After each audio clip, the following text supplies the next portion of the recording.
मेरा नाम पिंकी शर्मा है और मैं जो हूँ एक बिहार पब्लिक सर्विस कमीशन की एस्पिरेंट हूँ। मैं इसकी तैयारी 3-4 सालों से कर रही हूँ और मैंने जो है 17वीं बीपीएससी परीक्षा दी है।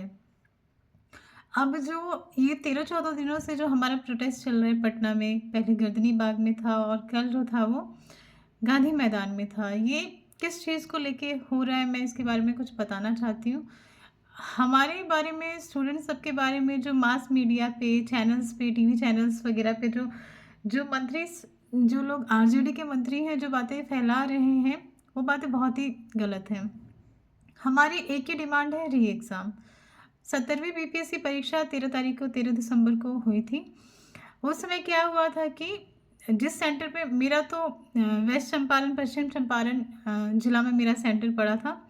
मेरे सेंटर पे जो पेपर था, एग्ज़ाम था, वो 10-15 मिनट की देरी से मिला। 12:15 पे मिला। लेकिन हाँ, हमारा पेपर जो है थोड़ा सा लेट था, लेकिन बाकी पेपर हमारा सही तरीके से हो गया। लेकिन बाकी जो जगहों पे पेपर जो है, या तो बहुत देरी से मिला, पहले छीन लिया गया। कहीं-कहीं पे जो है कहीं-कहीं पे जो है कहीं-कहीं पे जो है बायोमेट्रिक अटेंडेंस स्टूडेंट सबका नहीं लिया गया और कहीं-कहीं पे पेपर आधा 1 घंटा जो है वो लेट मिला स्टूडेंट सबको। उसके बाद क्या हुआ कि पटना सभागार में जब स्टूडेंट सब ने कुछ ऐसा देखा जिसको लेके उन्हें डाउट हुआ कि पेपर लीक हो चुका है। उन्हें कुछ स्टूडेंट को जो क्वेश्चन पेपर का बंडल था वो बाथरूम में मिला। काफ़ी मात्रा में जो है वो वन क्वेश्चन पेपर बाथरूम में पड़े हुए थे। सील टूटी हुई थी उनकी और क्वेश्चन पेपर जो है ऐसे पड़े हुए थे। उस चीज़ को लेके भी स्टूडेंट सबको डाउट हुआ। कुछ पटना बापू सभागार में कुछ जो रूम्स थे उसमें जो है स्टूडेंट जो है विद मोबाइल के साथ वहाँ पे जो है उनको अलाउ किया गया था पेपर देने के लिए। वो आराम से घूम के एक दूसरे से पूछ के जो है ओएमआर शीट को कलर कर रहे थे। इसको लेके भी जो है स्टूडेंट सब ने विद्रोह किया। उस दिन काफ़ी हंगामा हुआ। 13 तारीख को पटना में बापू सभागार का पेपर जो है कैंसिल कर दिया आयोग ने। अब हमारी डिमांड क्या है? पहली बात तो ये है कि स्टूडेंट सबको ये सब हम सभी को ये लग रहा है कि पेपर जो है वो फेयर तरीके से नहीं लिया गया है। जब पेपर की सील टूटी हुई है, बाथरूम में बहुत सारे जो है क्वेश्चन पेपर पड़े हुए हैं, किसी का बायोमेट्रिक अटेंडेंस नहीं लिया गया है, पेपर आधे 1 घंटे लेट लिया गया है, तो ये किसी भी तरीके से जो है फेयर एग्ज़ाम नहीं था। दूसरा, जिन लोगों का पेपर कैंसिल किया गया बापू सभागार में और 4 जनवरी को उनको पेपर होने वाला है, तो हम स्टूडेंट सबकी ये डिमांड है कि जो 4 जनवरी को पेपर कंडक्ट होने वाला है, वो पेपर एक ही एग्ज़ाम में बिहार सर्विस पब्लिक कमीशन जो हमने भी दिया, 3 साढ़े 3-4 लाख स्टूडेंट ने, और जो 18,000 स्टूडेंट हैं बापू सभागार वाले, वो भी वो पेपर देंगे। अब दिक्कत ये है कि एक एग्ज़ाम में क्वेश्चन पेपर भी आयोग ने कहा था 1 एग्ज़ाम 1 क्वेश्चन पेपर रहेगा, जिसके लिए पहले से विरोध चल रहा था नॉर्मलाइजेशन को लेके कि क्वेश्चन पेपर डिफरेंट नहीं होना चाहिए। जब एग्ज़ाम एक है तो क्वेश्चन पेपर सभी के लिए एक होना चाहिए। लेकिन जिनका 4 तारीख को पेपर होगा, उनको क्वेश्चन पेपर सेम नहीं मिलेगा, उनका क्वेश्चन पेपर डिफरेंट होगा। हो सकता है उनका क्वेश्चन पेपर ईज़ी हो हमारे कंपेयर में, हो सकता है उनका टफ हो। तो ये तो ना हमारे साथ जस्टिस है, ना उनके साथ जस्टिस है। दूसरी बात, जब क्वेश्चन एग्ज़ाम जब सेम है तो क्वेश्चन पेपर अलग क्यों हो? 2 क्वेश्चन पेपर क्यों हो? उनका री एग्ज़ाम कराया जा रहा है, तो वो री एग्ज़ाम कैसे सही है? वो किस आधार पे जो है जो है वो किस आधार पे उनकी जो है ओएमआर शीट चेक होगी, किस आधार पे रिज़ल्ट दिया जाएगा? ये तो ना उनके साथ सही होगा, ना हम 4 लाख स्टूडेंट के साथ सही होगा। दूसरी चीज़ है, हमारा री एग्ज़ाम का इसलिए डिमांड है कि भाई एग्ज़ाम जो है वो सबके साथ फेयर हो, फिर से दोबारा कराया जाए। जहाँ हमें स्टूडेंट सबको लग रहा है कि धांधली हुई है, सेटिंग हुई है, क्वेश्चन पेपर लीक था या क्वेश्चन पेपर में कोई गड़बड़ी थी, अनियमितता थी, तो उसको जो है ठीक किया जाए, दोबारा फिर से अच्छे से परीक्षा लिया जाए। यहाँ पे 2-2.5 हज़ार सीटों की बात है और सरकार बिल्कुल अड़ी हुई है कि वो री एग्ज़ाम नहीं लेगी। आयोग बिल्कुल अड़ा है कि वो री एग्ज़ाम नहीं लेगा। स्टूडेंट को, जो कल स्टूडेंट गांधी मैदान में एकत्रित हुए थे, वो सिर्फ प्रोटेस्ट कर रहे थे री एग्ज़ाम को लेके। उन्होंने कोई लॉ एंड ऑर्डर को ब्रेक नहीं किया। वो आराम से नारेबाजी कर रहे थे कि री एग्ज़ाम होना चाहिए या बीपीएससी चोर है, ये सब के नारे लगा रहे थे। उन्होंने कोई लॉ एंड ऑर्डर ब्रेक नहीं किया था, धरना दे रहे थे, शांति से धरना दे रहे थे। लेकिन वहाँ पे कुछ देर के बाद जो है पुलिस ने जो है लाठी चार्ज कर दिया। ठंड में वाटर कैनल छोड़ा गया स्टूडेंट सबके ऊपर। ऐसा लग रहा था कि वो स्टूडेंट है ही नहीं, क्रिमिनल है, किसी तरह से उनका दमन करना है। बस सरकार को ये था, सरकार का यही मंशा थी। तो स्टूडेंट सबकी सिर्फ एक ही डिमांड थे, री एग्ज़ाम। दूसरा कुछ वो नहीं मांग रहे थे, आपसे जॉब नहीं मांग रहे। उनकी बस एक ही मांग थी कि फेयर एग्ज़ाम होना चाहिए। अनफेयर एग्ज़ाम हुआ है, अगर इनजस्टिस हुआ है स्टूडेंट सबके साथ, या 18,000 स्टूडेंट के साथ हो रहा है या फिर 4 लाख स्टूडेंट के साथ हो रहा है, तो ये नहीं होना चाहिए। सबके साथ इक्वलिटी होना चाहिए, समान अवसर, समानता। हम लोग हमेशा पढ़ते हैं, समान अवसर का अधिकार, समानता का अधिकार। तो अगर पेपर 2 हो रहा है तो ये equal opportunity for equal student नहीं हो रहा है, ये कहीं से भी नहीं हो रहा है। कहीं यहाँ पे जो है समानता का अधिकार हमारा हनन हो रहा है, समान अवसर का अधिकार का जो है हनन हो रहा है।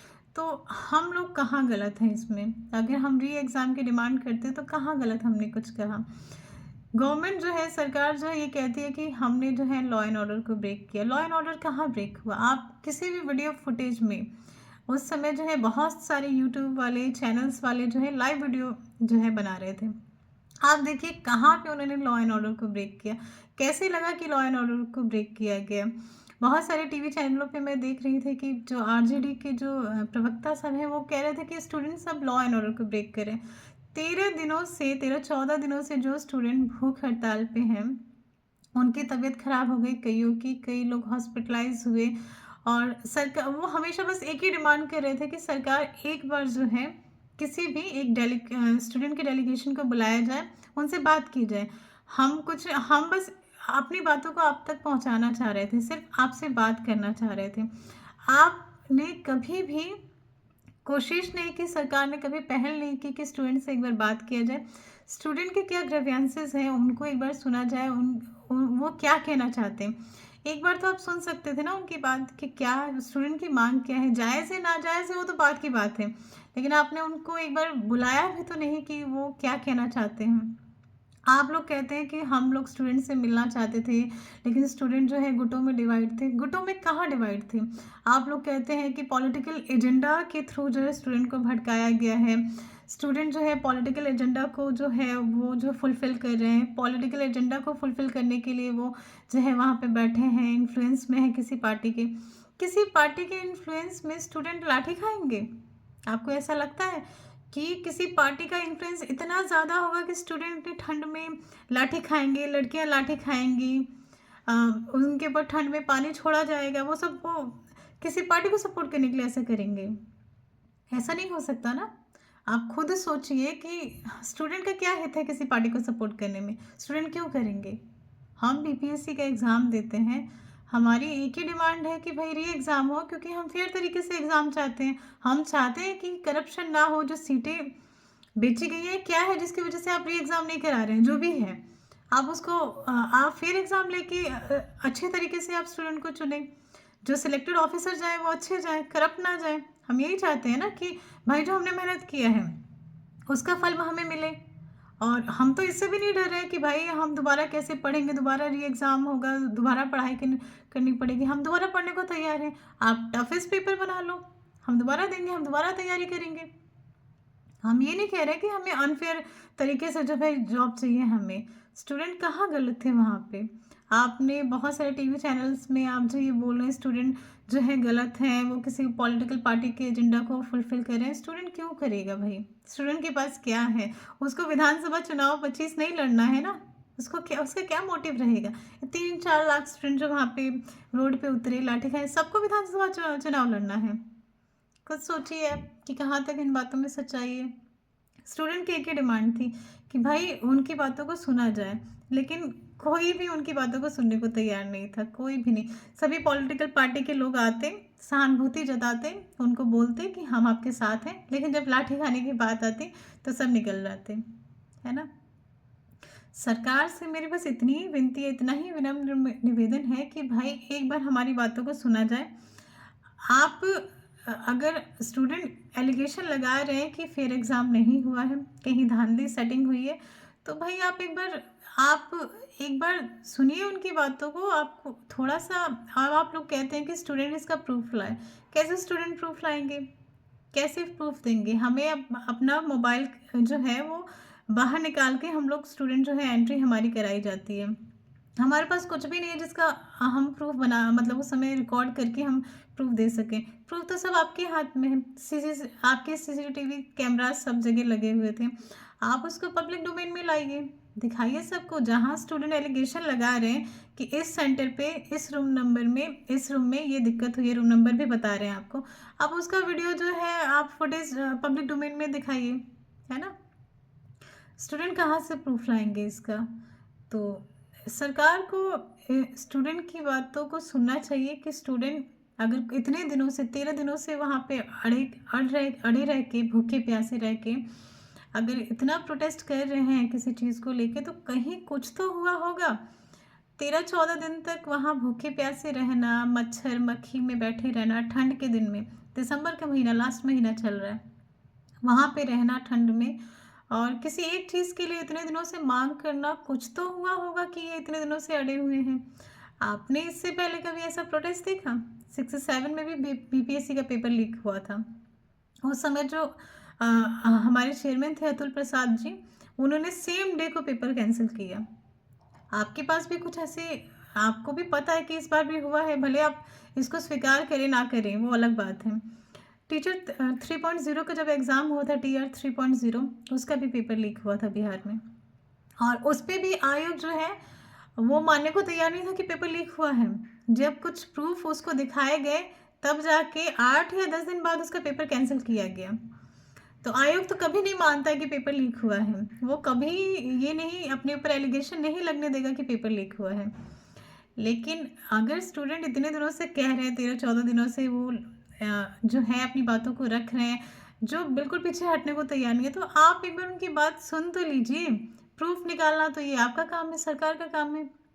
ईओ को बिठाइए, है ना? चेक कीजिए कहाँ क्या लूप थे, क्या चीज़ें हुई हैं, वो तो आपका काम है। लेकिन स्टूडेंट के ऊपर लाठी चलवा देना सिर्फ इसलिए कि वो भाई अपनी बातों को रख रहे हैं, तो ये कहाँ कहाँ ये डेमोक्रेसी को जो है, कहाँ डेमोक्रेसी है फिर हमारी? हम कहते हैं कि India is a democratic country, है ना? बिहार भी जो है सुशासन बाबू के नाम से जाना जाता है। कहाँ है सुशासन, कहाँ है डेमोक्रेसी? जहाँ एक स्टूडेंट को अपनी बात रखने का अधिकार नहीं है, वहाँ डेमोक्रेसी कहाँ दिख रही है?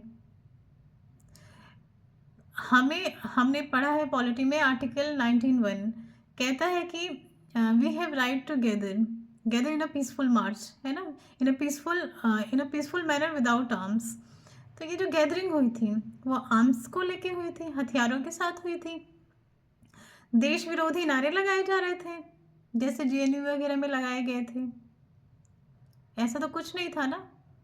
लोग जो है भारत माता की जय, ऐसे नारे भी लगा रहे थे वहाँ पे, है ना? हमारी मांगों को सुनी जाए, ये सब कह रहे थे, री एग्ज़ाम के नारे लगा रहे थे।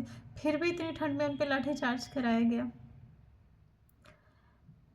मतलब स्टूडेंट कितना लाचार हो चुका है, किससे कहे अपनी बातें? एक स्टूडेंट सोनू यादव, उन्होंने सुसाइड कर लिया। बीपीएससी एस्पिरेंट ही थे वो। सुसाइड क्यों किया उन्होंने? क्या कैसी मंशा रही होगी सुसाइड करते समय?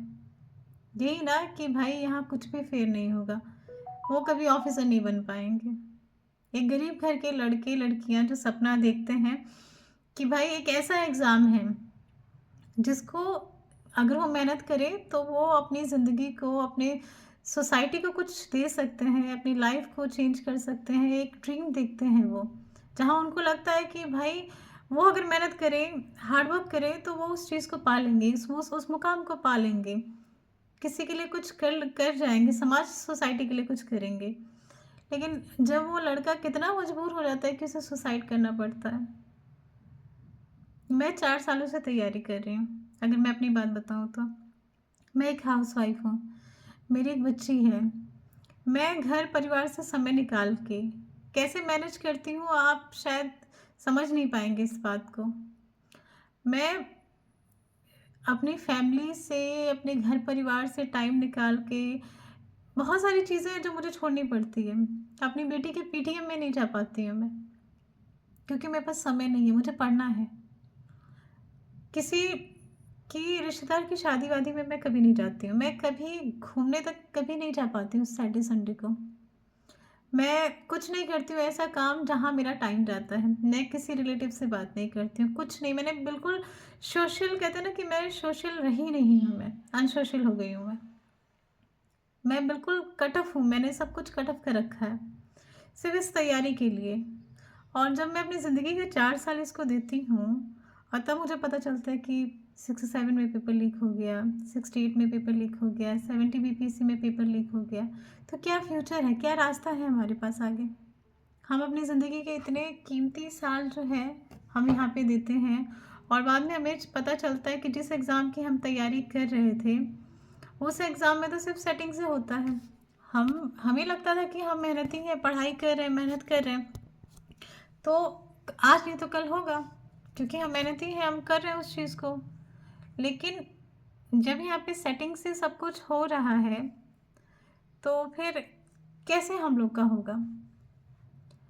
और चलिए, मेरे पास तो नहीं भी, मैं एक हाउसवाइफ हूँ, नहीं भी हुआ तो मैं हाउसवाइफ ही रहूँगी, मेरे साथ तो क्या ही चेंज होगा। लेकिन जो एक स्टूडेंट, गरीब माँ बाप के बेटे, जो माँ बाप उनको पेट काट के पढ़ा रहे हैं, हॉस्टल में रह के, लाइब्रेरी में रह के, जो दिन रात स्टूडेंट पढ़ रहे हैं, जिनके माँ बाप बड़ी मुश्किल से उनका जो है खर्च जो है वो निकाल के उनको भेज पा रहे हैं, जिससे उनकी पढ़ाई जो है हो सके, तो उनके पास क्या ऑप्शन छोड़ते हैं आप, क्या क्या है उनके पास। अब यही है ना कि राजा का बेटा राजा बनेगा, गरीब का बेटा राजा नहीं बनेगा। कैसे बनेगा, सीटें तो पहले ही बेच चुके हैं आप। वो कहाँ से लाएगा 1 करोड़ रुपए जिसमें वो एसडीएम डीवाईएसपी की सीटें खरीदेगा। उतना पैसा होता उसके पास तो तैयारी कर रहा होता दिन रात। तो सोचिए आप थोड़ा सा कि स्टूडेंट को कहाँ लाके छोड़ा है आपने। आप उन पे लाठियाँ चलाते हैं, ऐसे उनको पिटवाते हैं पुलिस से जैसे कि वो कोई हार्डकोर क्रिमिनल हो। क्रिमिनल है ये, जो दिन रात पढ़ाई कर रहे हैं, लाइब्रेरी में बैठ के, घर में बैठ के, कहीं से भी क्रिमिनल लगते हैं आपको। उनको तोड़ने की कितनी कोशिश कर रहे हैं आप, क्यों, ऐसा क्या है। अगर आप प्री एग्ज़ाम कंडक्ट कर लेते हैं तो इससे आपका क्या जाएगा। स्टूडेंट्स अब तो ये भी कह रहे हैं कि आप फिर से फीस ले लीजिए, फॉर्म फी 600 रुपये, 1200 रुपये CDPO का जोड़ के देने को तैयार है वो। फिर भी आप एग्ज़ाम कंडक्ट नहीं करना चाहते हैं, क्यों। हाई लेवल की सेटिंग है इसलिए। खुलेआम बोल रही हूँ मैं, अब मैं ही नहीं बोल रही, सारी दुनिया बोल रही है। सब्सिडी बेच चुके हैं आप, तो कह दीजिए ना स्टूडेंट सबसे कि भाई तैयारी मत करो। राजा का बेटा राजा बनता है, राजा का बेटा राजा बनेगा। तुम लोग गरीब माँ बाप के बच्चे, खेतीहर मजदूर, लेबर क्लास के बच्चे, तुम लोग नहीं बनोगे, कुछ नहीं बनोगे तुम लोग। हार्ड वर्क जाएगा तुम्हारा, कुछ नहीं होगा तुम्हारा इसमें। बोल दीजिए खोल के, नहीं करेंगे सब तैयारी, छोड़ देंगे। इतना लाठी मार खाने के बाद अब किसी का मन करेगा ब्यूरोक्रेसी में आने का। किसी का मन नहीं करेगा ना, क्या करेगा कोई। अगर कोई हार्ड वर्क करके, मेहनत करके बन भी जाता है, मान लीजिए 1% चांस भी है, तो भी इतना करप्शन है, कोई फेयर तरीके से अपनी ड्यूटी भी कर पाएगा बिहार में रह के। बहुत मुश्किल है ना। वही है, अंधेर नगरी चौपट राजा, टकेसर भाजी टकेसर खाजा। जब राजा ही ऐसा हो तो जनता का क्या होगा। बीजेपी गवर्नमेंट को हमने हमेशा सुना है कि जो बीजेपी गवर्नमेंट है, मोदी जी डेवलपमेंट के लिए जाने जाते हैं, करप्शन फ्री कंट्री के लिए जाने जाते हैं, करप्शन फ्री एरा के लिए जाने जाते हैं। लेकिन बीजेपी के जो उप मुख्यमंत्री हैं सम्राट चौधरी, ये सब भी चुप हैं। किसी किसी को कोई मतलब नहीं है स्टूडेंट सबसे। ज़िंदगी के 4 साल 5 साल देने के बाद आपको पता चलता है कि भाई यहाँ तो सब पैसे के दम पे होता है। आपने अपनी ज़िंदगी के 4 साल बर्बाद कर दिए, कुछ नहीं होने वाला है आपका। स्टूडेंट्स अब सुसाइड नहीं करेंगे तो क्या करेंगे? ऑप्शन क्या छोड़ा है आपने? आज सोनू यादव मरा है, कल न्यूज़ आई थी एक और किसी लड़के ने सुसाइड किया, आगे ऐसे ही करेंगे। ऑप्शन ही नहीं छोड़ा ना आपने।